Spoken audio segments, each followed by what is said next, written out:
Ayan, nag-i-install pa siya. Okay. Sige, mamaya na lang po pag na-install na.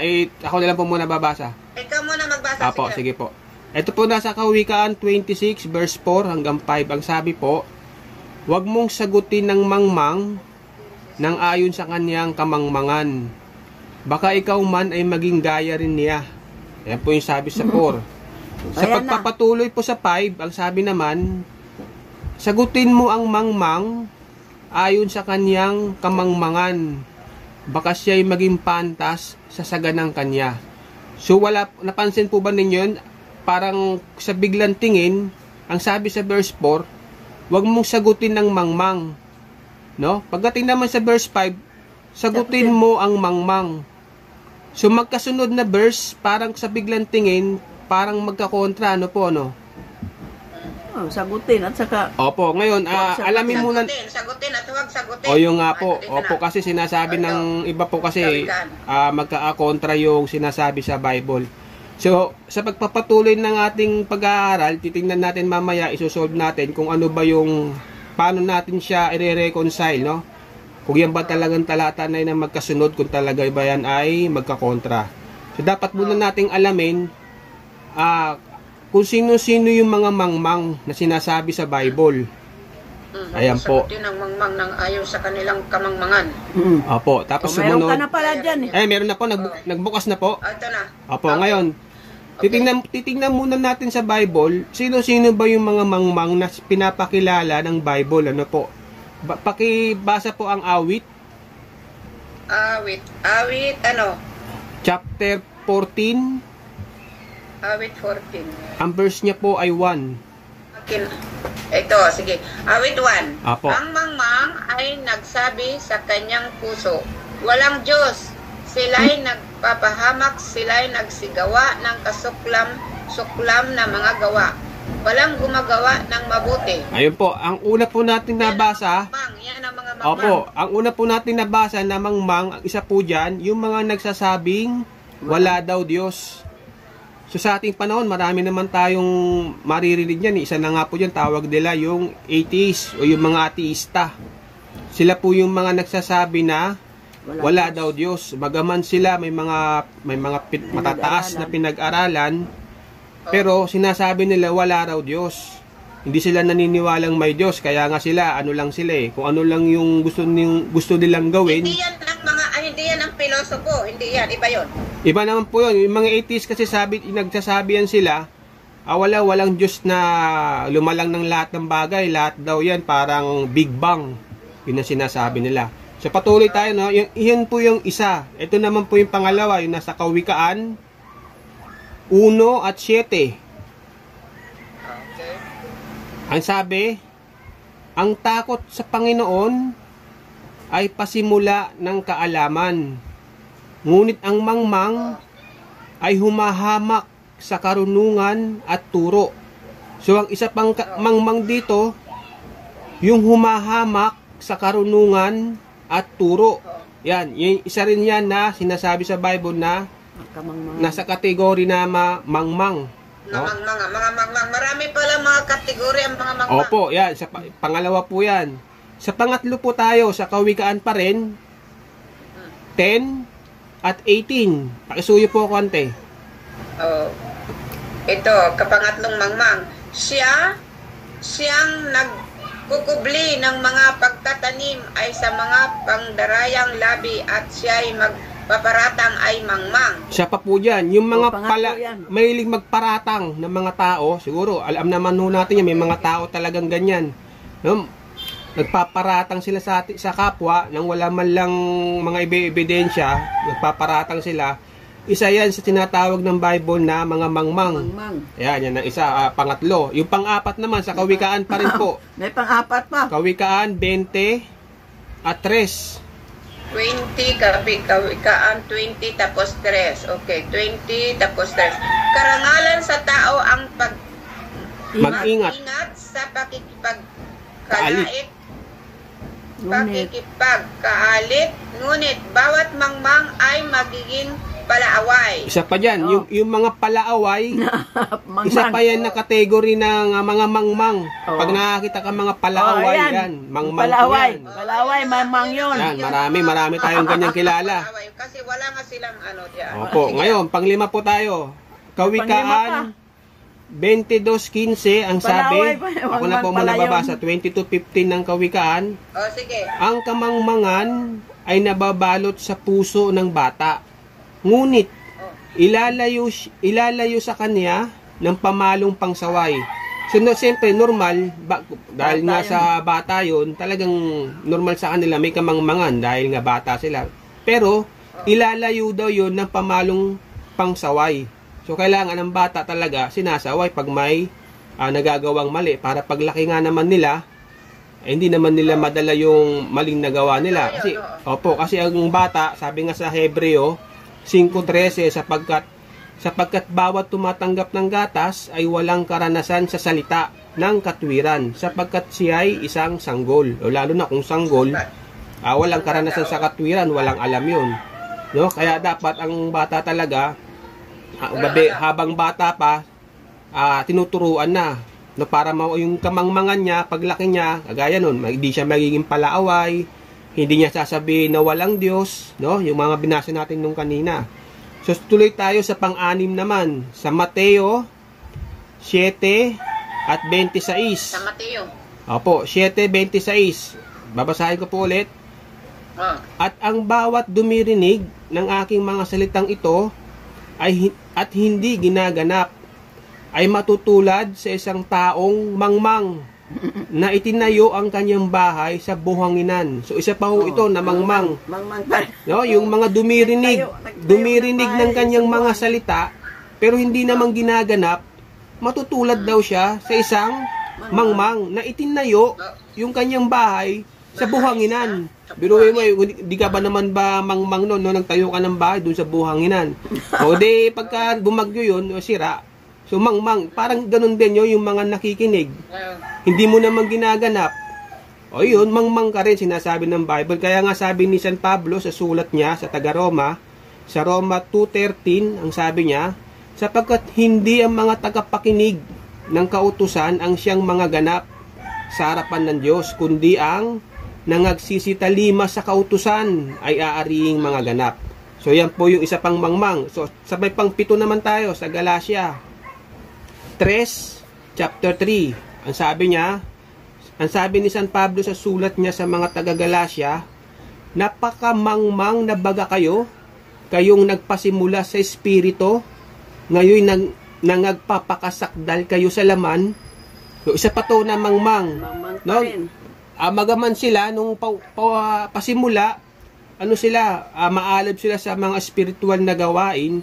Kaya lang bandang huli, nagpapakasakdan na sila sa laman. So alam naman natin yung mga gawa ng laman siguro. So, pero basahin na rin natin, no? Ano ba yung mga gawa ng laman na doon sila nagpapakasakdal, yung mga sinulatan ni San Pablo doon sa mga taga-Galacia. So basahin natin yung Galacia 5:19. At hayag ang gawa ng laman sa mga tuwid ay ang mga ito. Ito sabi, pangangalo niya, pakikiyapid, karumihan, kalibugan, pagsamba sa Diyos-Diyosan, pangkukulam, mga pagtataniman, mga pagtatalo, mga paninibugho, mga pagkakaalitan, mga pagkakakampi-kampi, mga pagkakabahabahagi, mga hidwang pananampalataya, mga kapanghilian, mga pagpatay, mga paglalasing, mga kalayawan, at ang mga katulad nito. Tungkol sa mga bagay na ito ay aking pinapapaunang ipaalala sa inyo, tulad sa aking pagpapaalala nung una sa inyo na ang mga nagsisisanay sa gayong mga bagay ay hindi magsisipagmana ng kaharian ng Diyos. So isa pa po yung sinasabing mangmang, yung tayo malululong sa mga ganitong gawain. Ngayon, ano ang sabi naman ni San Pablo sa sulat niya sa mga taga-Epeso? Sa Efeso 5:17. Ang sabi niya sa 5:17 po ante. Efeso 5. Efeso 5:17. Ito, kaya huwag kayong maging mga mangmang, kundi unawain ninyo kung ano ang kalooban ng Panginoon. Ayan. So, bawal po ng Bible. Di ba sabi nga, huwag. Pag sinabing huwag, bawal po yun, no? Kaya huwag kayong maging mga mangmang, kundi unawain ninyo kung ano ang kalooban ng Panginoon. So, anong klaseng mga mangmang ang sinasabi dito ni San Pablo? So, ito yung mga mangmang na mga binanggit natin kanina. Naalala niyo po yung kaninang mga pinagbabasa natin, yung una, yung nasa awit 14:1, ang sabi, walang Diyos. So, isa po yun na mangmang. Yung isa pang pangalawa, yung nagsasabi na, isa pang mangmang, yung humahamak sa karunungan at sa turo, yung nasa Kawikaan 1:7. Yung isa pang mangmang na pangatlo, yung nagpaparatang. So, yung pang-apat naman, yung palaaway. Palaway. Mangmang Yung yan. pang-lima naman na mangmang, siyempre yung bata, kaya kailangan ngayon, ilalayo nga daw yun ng pamalong pangsaway. So, ito, hindi naman siguro ito masyadong masasabi nating si bata pa nga po ito. Opo, kaya lang, kailangan lang natin na gabayan sila para hindi magpatuloy yung kamangmangan niya hanggang paglaki. Baka mamaya, palaaway yung bata na yon, madala niya hanggang paglaki niya. So, ngayon, yung pang-anim naman, yung nakikinig, pero hindi ginaganap. Yan, saring mangmang. Yung pang-pito naman, yung nagpapakasakdal sa gawa ng laman. So, yun yung sinasabi ni San Pablo na huwag kayong maging mangmang, kundi unawain ninyo kung ano yung kalooban ng Panginoon. Kasi kung sasabihin natin na mangmang yung mga hindi nag-aral, paano yun kung katulad yan, si San Pedro po hindi kasi yan nakapag-aral, no? Mababasa natin yan sa Gawa 4 at 13, ang sabi po, nang makita nga nila ang katapangan ni Pedro at ni Juan, at pagkatalastas na sila'y mga taong walang pinag-aralan, at mga mangmang, ay nangagtaka sila at nakapagkilala nila na sila'y nangakasama ni Jesus. So dito sinasabi si San Pedro tsaka si Juan, mangmang. Pero hindi sila mangmang, ibig sabihin na mangmang, yung katulad ng mga pinagbabasa natin kanina, no? Hindi sila mangmang pagdating sa kalooban ng Panginoon. Kaya nga sila kinuha ng ating Panginoong Hesus, laging apostol nga sila eh. Bagaman sila mangmang sa sanglibutan, hindi sila mangmang pagdating sa pagkaalam ng kalooban ng Diyos. Kasi mismo ang ating Panginoong Hesus, hindi po rin kasi nakapag-aral ang ating Panginoong Hesus eh. Mababasa po yan sa Juan 7 at 14. Ang sabi po ganito, datapwat nang ang kapistahan nga'y nasa kalagitnaan na, ay umahon si Jesus sa templo at nagturo. Sa 15, ang sabi, nagsipanggilalas nga ang mga Hudyo, nagtaka yung mga Hudyo, na nangagsasabi, paano nakakaalam ang taong ito ng mga karunungan? Gayong hindi naman nag-aral kailanman. So, di ba napansin ninyo? So, naobserbahan ng mga Hudyo na yon na itong ating Panginoong Hesus mula nung pagkabata, hindi nag-aral. Kaya nga nila, kaya nga po nila nasabi, paano nakaalam ng karunungan tong tao ito, hindi naman nag-aral. Kailanman. So, dito, sinasabi, hindi ibig sabihin nung mangmang, hindi nakapag-aral lang.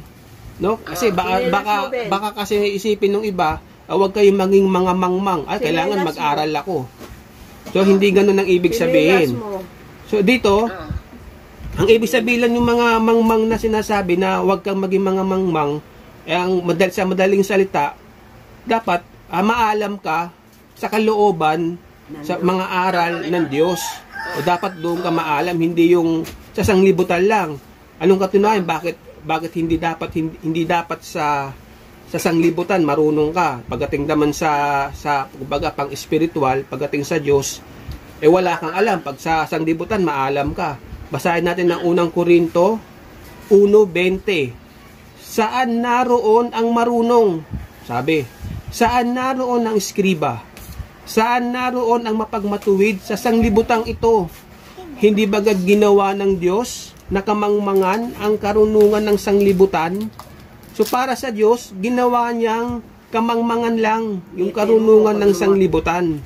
Kaya nga sabi rin sa unang Korinto 3:18, sino may huwag magpadaya sa kaniyang sarili, kung ang sino man sa inyo ay nag-iisip na siya ay marunong. O kung nag-iisip ka, marunong ka ba? O kung nag-iisip ka ba na marunong ka, ito ang sabi sa'yo. O, ulitin natin ha. Kung ang sino man sa inyo ay nag-iisip na siya ay marunong, sa kapanahunang ito ay magpakamangmang siya upang siya ang maging marunong. So ayaw ng Diyos yun na marunong ka sa sanglibutan, pero pagdating sa Kanya, engot-engot ka, madali ka maloko. No? At tulad yun, nababasa mo na nga, huwag ka luluhod. Hindi. Sige ka pa rin. Di anong labas sa'yo nun? Mangmang ka sa Diyos nun. Di ba kamangmangan yun? Biruin mo, doktor ka, abogado ka, lumuluhod ka naman sa bato. Paano yun? Eto, basurero lang tayo. Halimbawa, naunawaan mo, ay bawal yun, masama pala yung lumuhod sa mga ganyan. Abay, daig ka pa ng basurero, di ba? Parang nakakahiya, no? Tuloy tayo ulit, no? Sa unang Korinto 3:19. Sapagkat ang karunungan ng sanglibutang ito ay kamangmangan sa Diyos, sapagkat nasusulat, hinuhuli niya ang marunong sa kanyang katusuhan. No? Kung minsan, yung mga marurunong, dahil sa karunungan nila, sa talino nila, kung minsan nagagamit sa hindi tama Andyan yung yung mapanglamang, no? Nanlalamang ng kapwa kung minsan Kaya ganun na sinasabi ng Diyos kung minsan, yung katalinuhan ng tao, hindi rin nagiging mabuti para sa kanya. Kaya mas gusto niya yung tao mas marunong o maalam pagdating sa kalooban niya. So bakit? Ano pa ang isang katwiran? Sa unang Korinto 2:6. Gayon man ay nagsasalita kami ng karunungan sa mga may gulang, bagaman hindi ng karunungan ng sanglibutang ito, o ng mga may kapangyarihan sa sanglibutang ito, na ang mga ito ay nangauuwi sa wala, sa 7. Kundi sinasalita namin ng karunungan ng Diyos sa hiwaga, yaong karunungan na itinalaga ng Diyos bago ninalang ang mga sanglibutan sa ikaluluwalhati natin. So alamin mo natin sino ba yung karunungan ng Diyos na yon na binabanggit ng mga apostol. Sa unang Korinto 1:24 ang sabi, ngunit sa kanila ng mga tinawag, maging mga Hudyo at mga Grego, si Kristo ang kapangyarihan ng Diyos at ang karunungan ng Diyos. So ang karunungan na binabanggit yung ating Panginoong Hesukristo. So tuloy natin yung unang Korinto ulit, 2:6.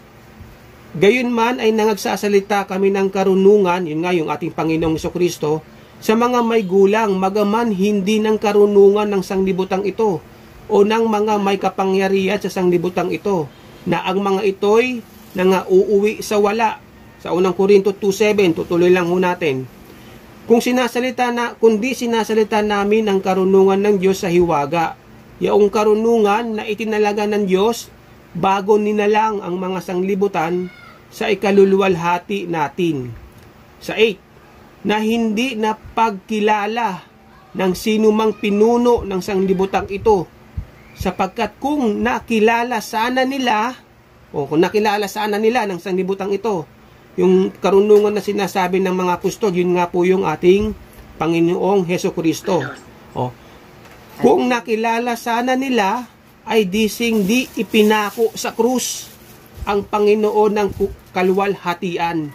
So kaya laging ganon na parang sa Diyos, laging kamangmangan na ang karunungan ng sanglibutan dahil sa ginawa nila sa ating Panginoong Hesus. Dahil kung nakilala sana nila yung karunungan na yun nga yung ating Panginoong Hesus, hindi sana nila ipinako ang ating Panginoong Hesus. Kaya mas madami nga ang tinawag ng Diyos hindi marunong sa sanglibutang hinto.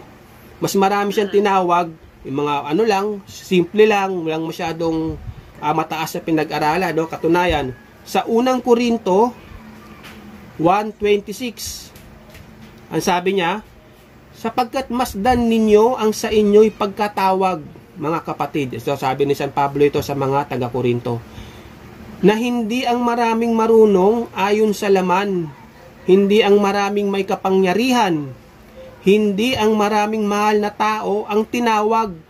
Ayan na, yun ang sabi.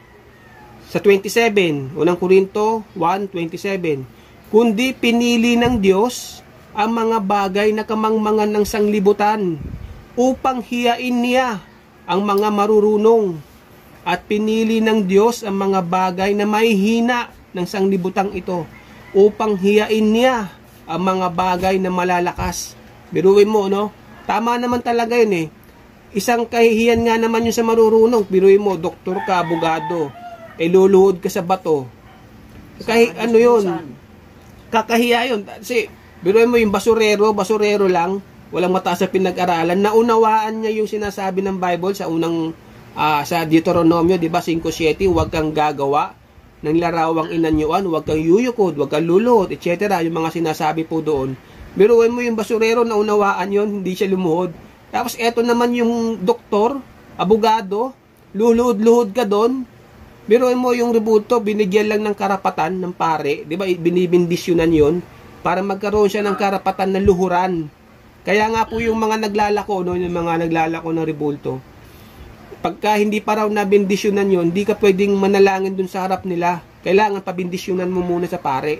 So, ibig sabihin, yung pare, binigyan lang yan ng otoridad, yung rebulto para luhuran. So, siya nagbigay. Pagkatapos ba, ano mo, siya mismo, luluhod doon, ikaw lang yung nagbigay ng authority doon sa rebulto para luhuran. Pagkatapos ikaw, luluhod ka rin doon. No, parang may, parang may discrepancy, mali eh. No? Kaya yung mga doktor, abogado, matataas ang mga pinag-aralan. Kaya sinasabi ng Bible, no, para hiyain daw, sabi ko, ulitin ko, no, sa unang Korinto 1:27, kundi pinili ng Diyos ang mga bagay na kamangmangan ng sanglibutan upang hiyain niya ang mga marurunong. Biruin mo? At pinili ng Diyos ang mga bagay na mahihina ng sanglibutan upang hiyain niya ang mga bagay na malalakas. So dito makikita natin, ang Diyos, mas pabor siya doon sa mga, yung mga lang, mga walang mga pinag-aralan, o madaling salita, mangmang para sa mga marurunong sa sanglibutang ito. So, tuloy tayo sa pagpapatuloy. Kaya sinulat nga ni San Pablo, sinabi niya, kaya huwag kayong maging mga mangmang, kundi unawain ninyo kung ano ang kalooban ng Panginoon. Sa 15, taas lang tayo, kanina 5:17, ito naman 5:15 ng Epeso. Mag-ingat nga kayong lubos kung paano kayo lumakad, huwag gaya ng mga mangmang, kundi gaya ng marurunong. So alam na po natin kung sino yung marurunong. Ito yung mga marurunong na maalam sa pagdating sa kalooban ng Panginoon. So ayan po. Ngayon, eto na. Paano naman natin to masasabi naman yung nasa, o maire-resolve yung nasa Kawikaan 26:4. Pakibasa po ulit, Antet. Kawikaan 26:4. Kawikaan 26:4. 26:4 ito. 26:4. Oh, ayan na naman, nag-publicity na naman ito. Parati ito nagpa-publicity itong akin. I-close. I-close ko lang pala. 24. Apo. 26? 24 muna po, 24. 26, 24. 26:4, yung kanina po, Kawikaan 26. 26:4, okay. Apo. Huwag mong sagutin ang mangmang ng ayon sa kanyang kamangmangan. Baka ikaw man ay maging gaya rin niya. Ayan, diyan muna po tayo. So ano ang ibig sabihin niyo po 'yon? Basahin muna natin yung unang Pedro 2:19. 2:19. Sapagkat ito'y kalugod-lugod kung dahil sa budhing ukol sa Diyos ay magtiis ang sinuman ng mga kalumbayan na magbata ng di matuwid. Sa 20, sapagkat anong kapurihan nga kung kayo'y nangagkakasala at kayo'y tinatampal ay inyong tanggapin na may pagtitiis. Ano nga naman kapurihan doon, no? Halimbawa, tayo gumagawa ng kasalanan.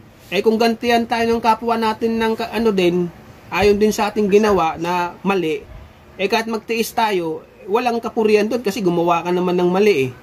Di ba po, Ante, no?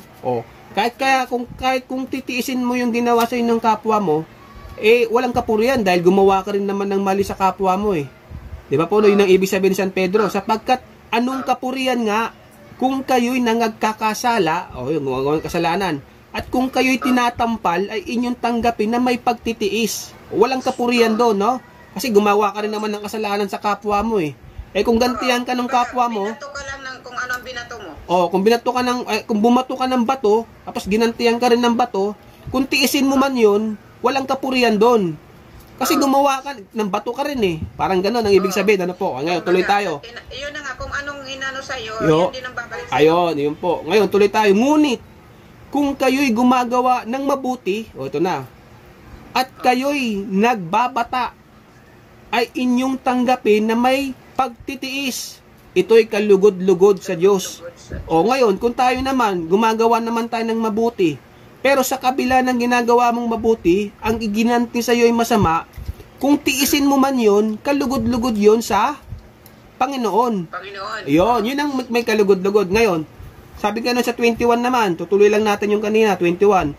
Sapagkat sa ganitong bagay, kayo'y tinawag. Sapagkat si Kristo man, ang ating Panginoong Hesus, ay nagbata dahil sa inyo, na kayo'y iniwanan ng halimbawa, upang kayo'y mga sisunod sa mga hakbang niya.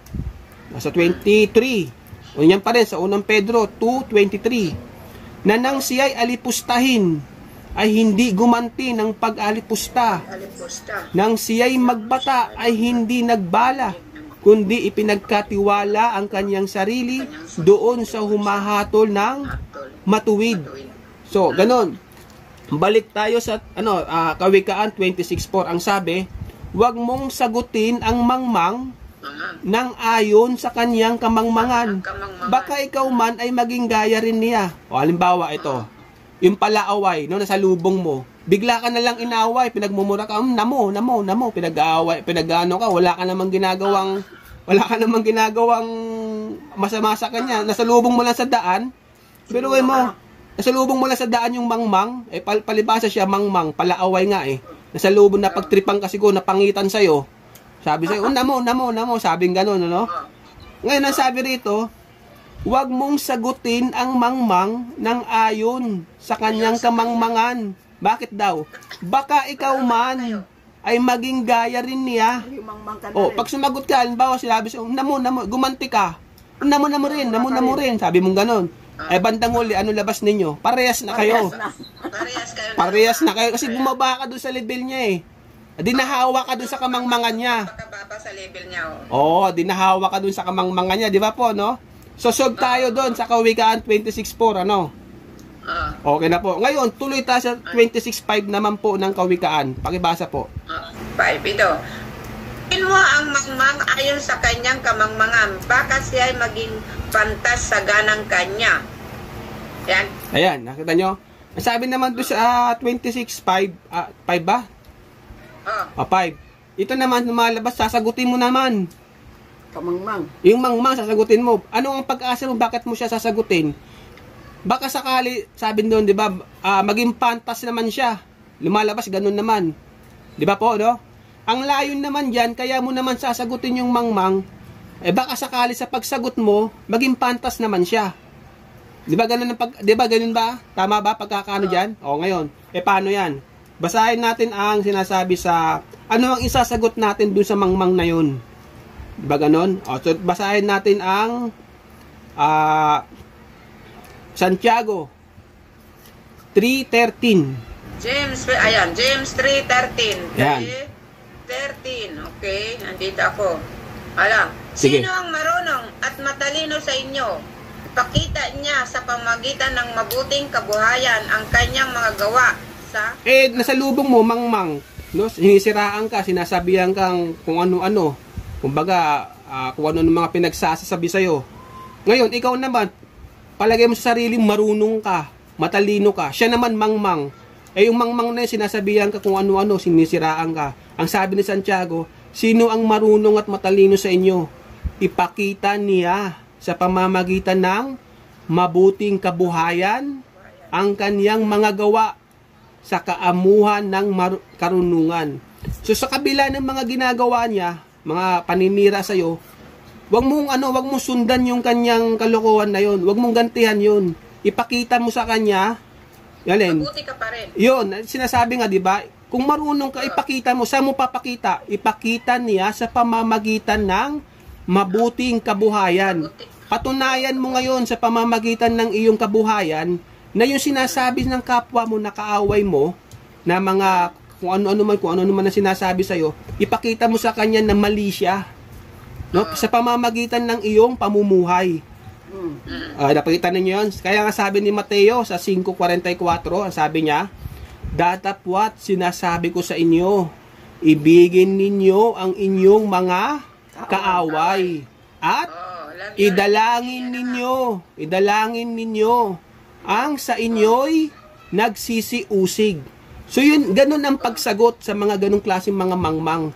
Hindi mo sila susundan doon sa kamangmangan nila. Dahil baka bandang huli parehas na kayo. Ngayon, para mo naman siya masagot doon sa kanyang kamangmangan. Kung ano man yung sinasabi sa'yo, patunayan mo sa pamamagitan ng iyong pamumuhay na mali siya. Na mali yung mga pinagsasabi niya. Bagkus ipanalangin pa natin yung ating mga kaaway. So nasob na po ba natin yung nasa Kawikaan 26:4 hanggang 5? Ayun, salamat po sa Diyos. At muli po, nagpapasalamat tayo sa inyo sa muli po ninyong pagtitiyaga na makapakinig po sa akin. Pasensya na po kayo, bahala na po kayo magpuno kung ano man po ang aking naging pagkukulang. Maraming salamat po sa Diyos. Salamat Panginoon sa aming natutunan ngayon. Maganda ang ating ngayon na paksaan na puro mga kamangmangan ang ating ngayon na natutunan. Kaya ako naman ang sayang yung mga kabataan, wala Wala yung mga bata hindi sila napagod, galing sila ng Review na lang natin next meeting, review na lang konti, dagdagan na natin ng konti. Sa next meeting na lang natin kasi si Pastor sa next meeting wala pa rin, ikaw pa rin ang Kaya tayo, pag mayroon tayong mag-alipusta sa atin na hindi nga nila alam ang mga natin, sabi nga, kung batuhin ka ng huwag mo rin ibato ng, halimbawa, murahin ka, huwag mura din ang igante. Kasi ikaw nga ang nakakaalam. Sila, hindi nila alam. Kumbaga, ipakita mo sa kanila na huwag kang mag-level sa kanila. Huwag mong i-down ang sarili mo sa kanila. Kasi yung iba, pag sinabi na ay wala yung binatbat, kaya dito kasi sa amin mayroong ganoon na talagang talaga siya, yung very high ba siya, tapos alam na ng mga tao na ganyan siya, iniwasan na siya kasi kung makipag-level ka sa kanya walang mangyayari, hindi mo talaga siya matatalo. Ang ikaw na nakakaalam, kumbaga ikaw nakakaalam, huwag mo na siyang pansinin kasi magagaya ka rin sa kanya Parehas na kayo. Magiging ka din niya. Halimbawa, magiging kalibel ka rin niya. Magmura sa iyo. Sige, murahan kayo. Parehas na kayo. Kumbaga, iwasan mo na yung tao. Iwasan mo na. Ibinaba mo rin yung sarili mo. Bumaba sa level nila kasi lalo na sa mga palengke, yung mga palengkera ng mga tao, di ba, hindi nila alam. Tapos sasabihin, pag hindi ka sumagot, sasabihin, ay talo, ay walang sinabi natbat. Di bali na ako sabihan akong talo, hindi ako lilevel sa sa kamangmangan mo kung halimbawa. Parehas na kayo kung Parehas na kayo kung makipagtalo ka doon sa 20 cents lang, 50 pesos lang makikipagtalo ka. Hayaan mo na.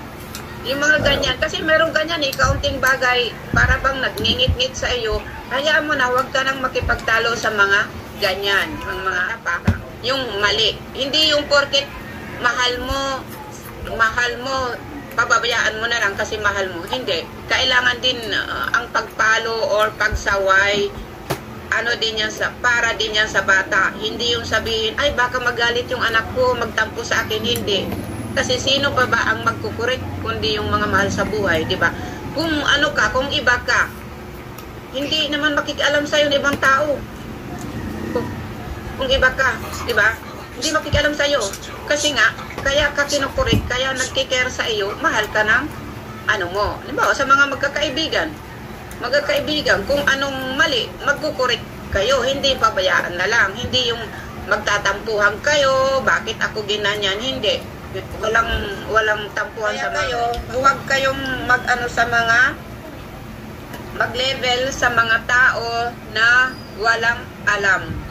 Kasi kayo ang nakakaalam, mga palaway. kayo na ang mag sa kanila. Huwag kayong makipag-away. kasi walang mahipahinatnan ang pag-aaway ng mga tao. Huwag. Kaya, ayan ang akin lang, masishare sa atin ngayong pinag-sama. Sige na, magsalita na kayo. Bonso, ano ka na? Sabihin, ante, kasi di ko naman umpisa, pero tama naman din. Anong tama? Huwag level para makipag-away kasi yung away sa mundo lang yan. Totoo ka dyan, Reche. Ano ang napakinggan? Si Reche doon sa tindahan. Si Roche. Rutsi. Magsalita ka dyan kung ano ang dapat. Ano? Hindi naririnig. Huwag kong makilagay sa mamang. Halimbawa, huwag kong makikipag-away. Kumbaga, kung may makikipag-away, iiwasan na lang daw. Iiwasan na lang daw. Tama. Iwasan na lang kasi kumbaga, huwag mong anuhin yung taong At kapag lalo pa po hahaba yung ano. Oo, lalo nga haba. Tama. Oh. Pero may question po ako. Question. Teka, anong question? I-close mo muna ang iyong electric fan kasi hindi naririnig. Mute muna, mute. Yan. Mute muna. Anong question para masagot? Ay, okay na ba? Okay na. Hindi ba yan? Okay. Yung question ko po, Mother, paano po kung Kaibigan, hindi mo po alam kung yung tao yun, hindi mo po alam kung ano yung kinakagalit sa'yo na wala naman po talagang dahilan. Kung baga, ano po ang mas dapat gawin? Hahayaan na lang? Ano na lang. Para umiwas na lang po? Sasagutin ng aking pamangkin. Basahin natin ulit yung yung nasa kawikaan ulit. Sagutin mo, Alex, kasi di pa ako Basahin natin ulit yung 26:4 ng kawikaan. Huwag mong sagutin daw ang mangmang ng ayon sa kanyang kamangmangan. Baka ikaw man ay maging gaya rin niya. So lalo na yon, hindi mo alam kung ano yung kinagagalit niya. Sasagot ka. Ano isasagot mo, hindi mo nga alam kung ano yung kinagagalit niya. Baka bandang huli, kung sasagot ka pa, ikaw din maging mangmang. Parehas na kayo. Parehas na kayo. Naman anak ng dahilan. Ano, pakiulit? Narinig.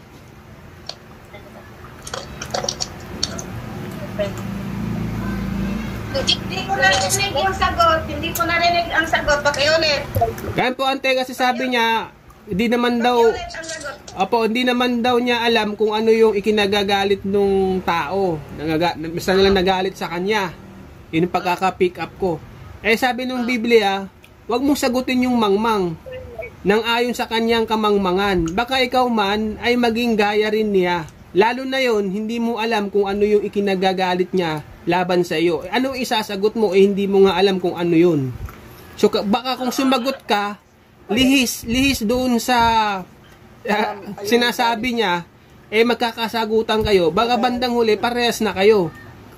Kaya wag mo nang planuhin na sagutin siya kasi mangmang nga Hindi mo alam kung ano Hindi mo nga, kinagagalit. lalo yun, hindi mo alam kung ano yung kinagagalit ng mangmang na yun. Alam mo, Richie, ang mga tao, pag nagalit sa iyo na hindi mo alam kung ano ang kinagagalit, ang ibig sabihin niyan is, ano ba yun? Selos at saka inggit. Yan ang dyan. Kasi ang inggit at saka selos na yung mga tao na mga ganyan, bigla na lang nagagalit sa iyo. Alam mo yung selos at inggit, wala yung gamot. Walang ospital yun. Walang gamot at walang ospital. Kaya wag mo na silang anuhan. Yung bang Patulan. ano ba tawag yan? Huwag mo nang patulan. Wag mo na silang pansinin. Ang alam ko sa mga taong ganyan na wala kang ginagawang masama sa kanila, bigla na lang magagalit sa iyo. Siyempre, siguro nagagalit sa iyo dahil ma-beauty ka, yung mga ganon. Pero mga taong ganyan yung naiinggit. Yan ang dyan yung inggit. At Maganda ka kaysa kanya. yung bang maganda Mahirap ka. lang po kasi, ay grabe. Mahirap lang po kasi, yung, kumbaga, mo siya, Mother. Kasi po, unang-una, naging kaibigan mo naman po siya talaga. Kumbaga, syempre, ate-ate po. Tapos, one day, magugulat ka na lang. Oo. Napansin. Alam mo, inggit yon. Kaya huwag mo nang pansinin para wala na kayong inggit at selos yun. Siyempre, siguro, maganda ka kaysa sa kanya, mga ganon. Mayroon mga ganon. Magaling ka sa kanya. Mayroon mga ganon. Kaya huwag nang kayo. Opo. Yun talaga yung ginawa ko na lang. Oo. Yun na lang ang gawin mo. Kasi yung mga ganyan nga, yung inggit at selos. Ang inggit at selos, walang pag yan na ang umilang. Basta ka na lang awayin. Inggit at selos. ang sa kanya, hindi niya nakikita niya ang ibang tao. Pero kagaya sa mga blessing, nakikita niya yung mga blessing ng mga ibang tao, pero ang blessing niya hindi niya nakikita.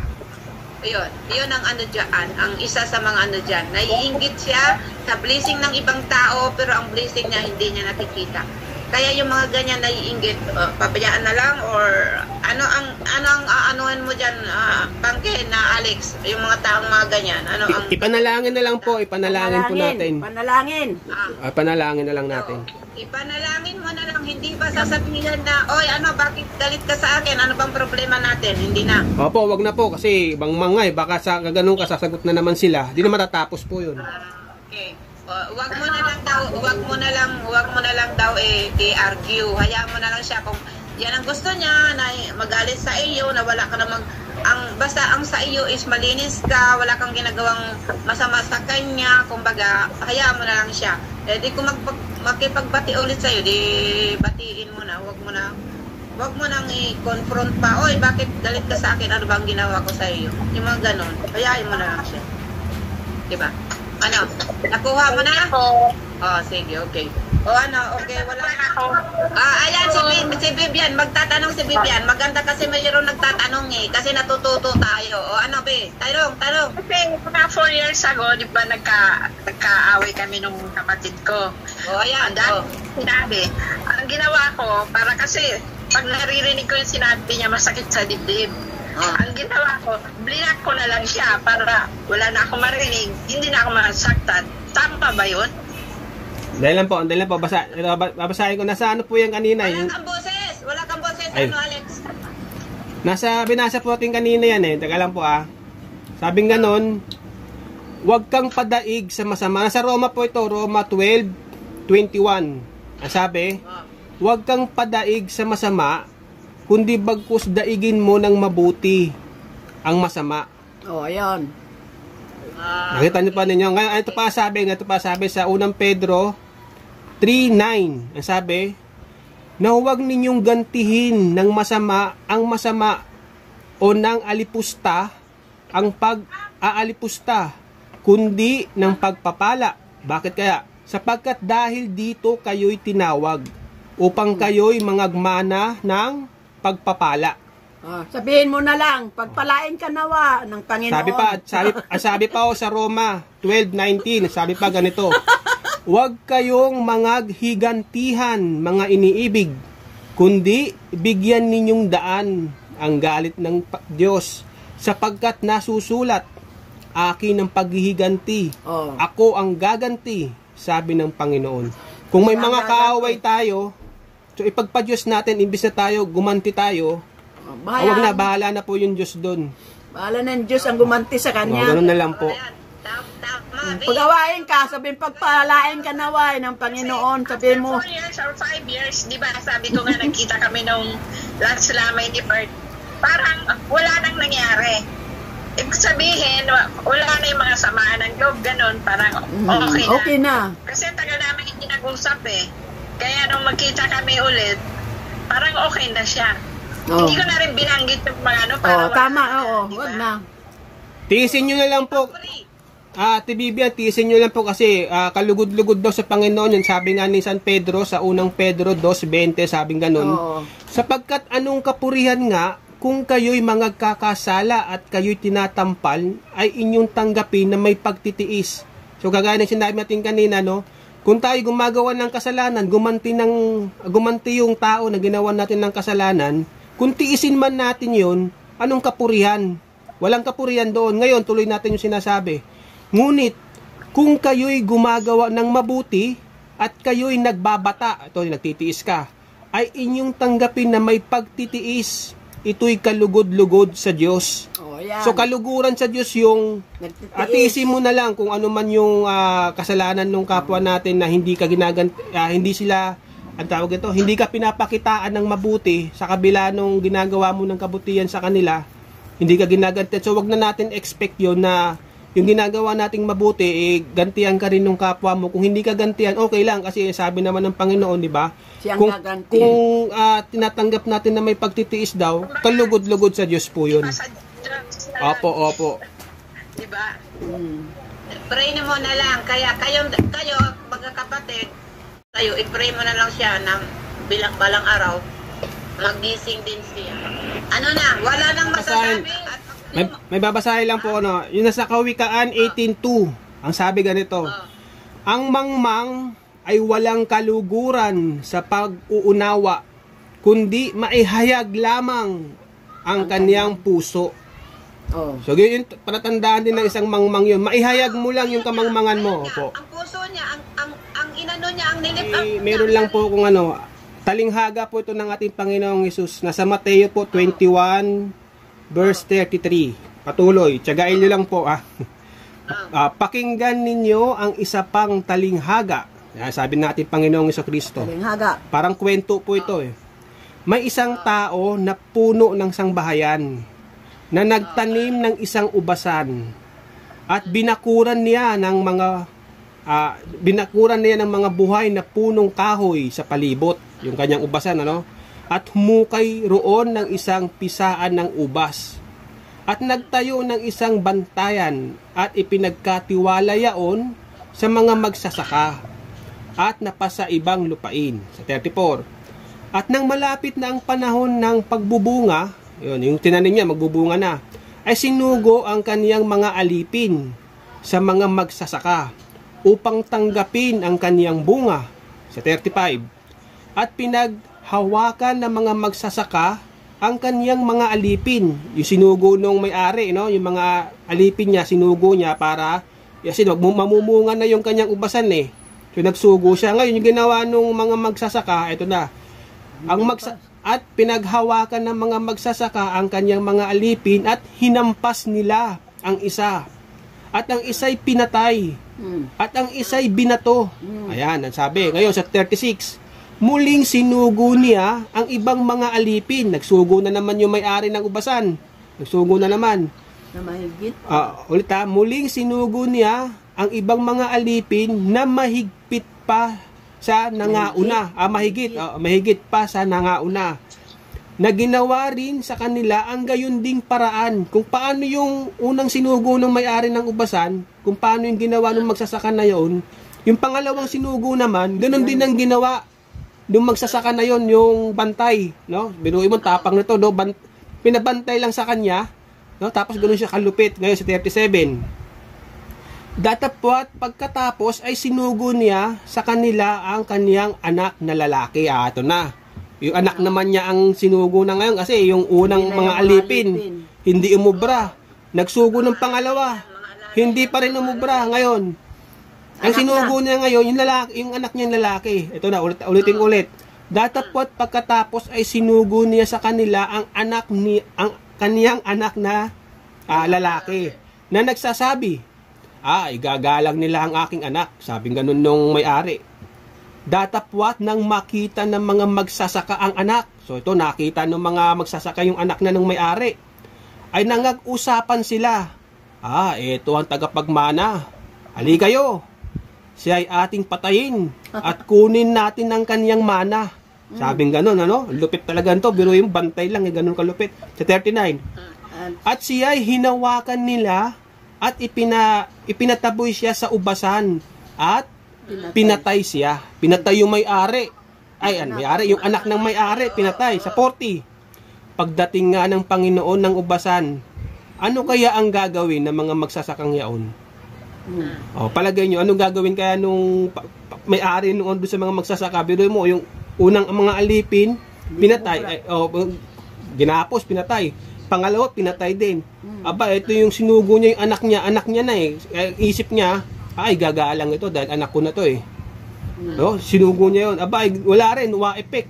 Ngayon, pagdating ng Panginoon, yung may-ari ng ubasan, palagay nyo, ano kaya gagawin niya doon sa magsasaka na yun? Sinabi nila sa kanya. Anong gagawin? Ha? Ano nga? Palisin. Oh. Palayasin yung mga ano. Sa 41, sinabi nila sa kanya, pupuksaing walang awa ang mga tampalasang yaon. Oh, ayan. At ibibigay ang ubasan sa mga ibang magsasaka. Oh, kinuha na. Na sa kanya ay magbibigay ng mga bunga sa kanilang kapanahunan. So nawala sa kanila yung Ubasan. Palayasin. Oo. Basta nawala. Wala nang audio. Nawala. Wala ang audio. Walang boses. O sa amin na nawala.